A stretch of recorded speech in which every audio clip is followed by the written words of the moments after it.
ఎందుకంటే అసలు అమరావతి రైతుల గురించి మాట్లాడే హక్కు జగన్మోహన్ రెడ్డికి ఏ రకంగా ఉంది?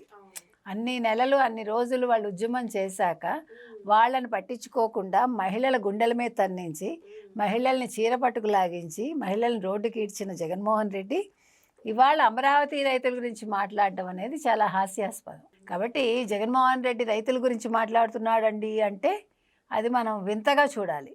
అంటే అక్కడ కూడా తనకేదన్నా అవసరం ఉంది, లేదు దానివల్ల తనకేదైనా లబ్ధి పొందుతాను అనుకుంటే మాట్లాడతాడు తప్ప, వాళ్ళకేదైనా తాను సాయం చేయాలనుకుంటే ఆయన మాట్లాడడు. కాబట్టి ఇవాళ మీరు అమరావతి రైతుల గురించి జగన్మోహన్ రెడ్డి బాధపడుతున్నాడండి అంటే, నేను వెంటనే అవునండి అని కరిగిపోను నేనేమి. ఎందుకంటే అసలు అమరావతి రైతుల్ని ఎన్ని రకాలుగా బాధ పెట్టారు, వాళ్ళు ఎన్ని రోజులు వాళ్ళ నిరసన తెలిపారు, ధర్నా చేశారు, వాళ్ళు పాదయాత్ర చేశారు, వాళ్ళు ఎండనక వాననక మహిళల్ని ఏ రకంగా ఏడిపించాడు.